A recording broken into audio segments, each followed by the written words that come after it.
Now a carry for the shifty Dion Lewis. That'll make it 4th down after a loss of 1. With the struggles we're seeing up front for the offense today, they've got to think about changing up their play calling. Some screens, some draws, some quick-hitting plays in order to try and supplement the run game. You don't totally abandon it, but you try and give it a little bit of help. He's been a busy man here in this first half as he gets it away. Returnable for Lockett. Give him 11 yards that time on the return. And possession will switch hands, 1st and 10. Here's Russell Wilson and the Seahawk offense now getting set to go again. They've got the lead. He's a big reason why. Looking sharp so far. And as we travel around the league, we see quarterbacks get it done in a variety of ways. But today's NFL does tell us one thing.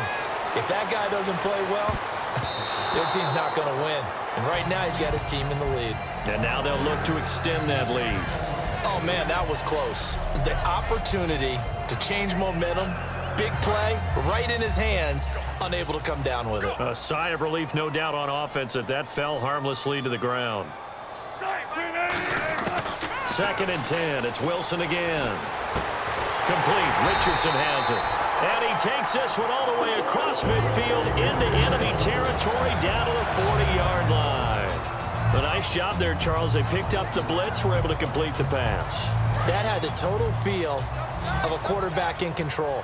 Red blitz, got him into the right protection scheme, so he doesn't get hit back there. He's got a chance to step up with supreme confidence and deliver it downfield for a nice completion. The grab made by Curse over the middle. 26 yards on the pickup there.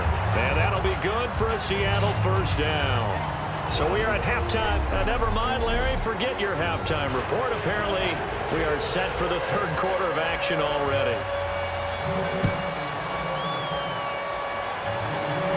Tyler Lockett now with a return. And a good return as he'll be stopped just shy of the 30-yard line. The Seattle now ready to march out of the field. They built a good first half lead. Now they have a chance to add on to it. And what I'm thinking is that the offensive staff spent the entire halftime just working with them on, here's what we think they're going to do to attack us in the second half. Nice first half that we've had, guys, but be prepared for some change-ups. We're going to see them when we kick it off in the second half. See how they handle any adjustments that might be made defensively. One of the toughest things about playing defensive back is pattern reading, trying to figure out what they're doing. And on that one, they had the fly, just sending a guy downfield with the in route accompanying it, what people call a dagger route, trying to hit the guy underneath after the clear out. In this case, though, they're not able to get it done. Yeah, they said forget the underneath route. They went for the guy on the fly, but as you said, incomplete. Well, we know he's got the speed there. He needed the speed and the hands. A great catch.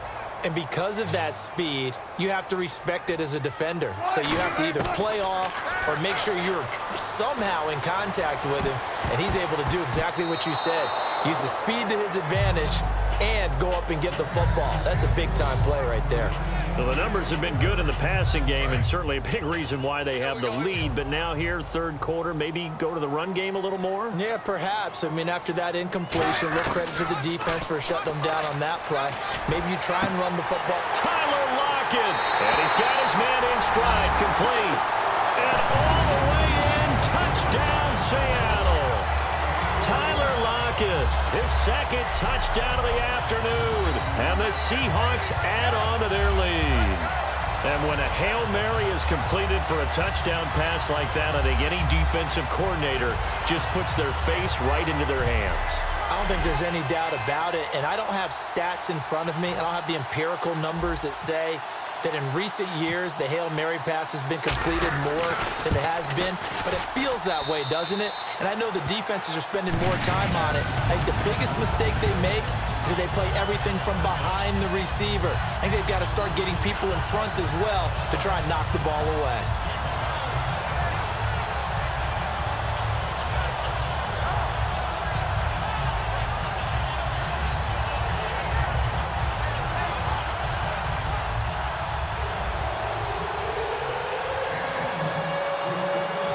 Now to send this one away following the score.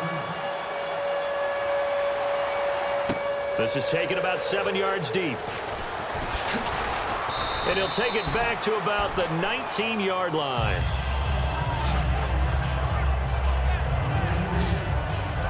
Here comes the Patriots offensive unit. They'll have it first here to begin the third quarter. They're down in this game. A chance for the offense, though, to put something on the board, get some momentum here in half two. Try and get things kick-started for them. And you know at the half, they discussed how they were going to get that done. This is where scripting comes into play a lot of the time. How many plays do you script coming out of the second? Most of the time in the first half, you're scripting 12 to 16. I think in the second half, you're really scripting more like 8 to 10. Kind of a starter or an opener, whatever terminology they use. Just something to get you off to a quick start. Tough day. Tough sledding right there, and it's been that way the entire game.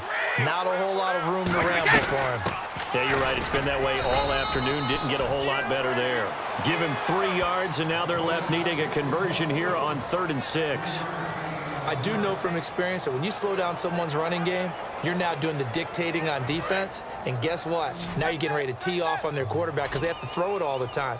But you still have to be alert for the draws and other plays of that nature to make sure you don't get hurt.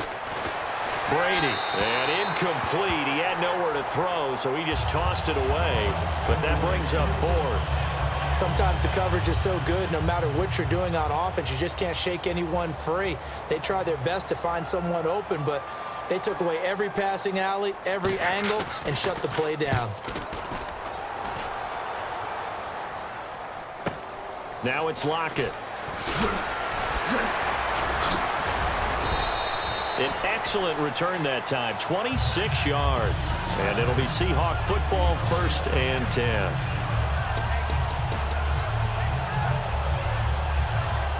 The Seattle now ready to march onto the field.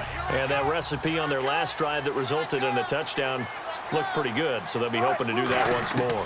And it takes me back to when we sat with the offensive coordinator and the head coach. They felt pretty good about their game plan. And all the way in, touchdown Seattle. Jermaine Kearse, 52 yards. And the Seahawks offense continues to pour it on. Charles, there aren't really any slow receivers, but there's fast and then really fast. He's really fast, and he showed off the afterburners there. And that he is, because when he took off, I was thinking there's no chance that he can actually reach him with that pass. Yet he did, and he's still sprinting. And just think about what that does for everyone else on his team, because his ability to stretch a field opens things up for the rest of the receivers on the team. And this part of the game's been an adventure thus far, but this one is good. Those are the kind of drives they like on offense, from the coordinator to the quarterback, the line, everybody. One-play drive and into the end zone for 6.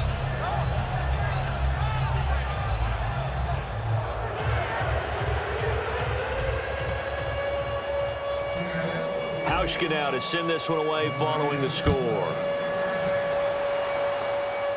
This will be taken short.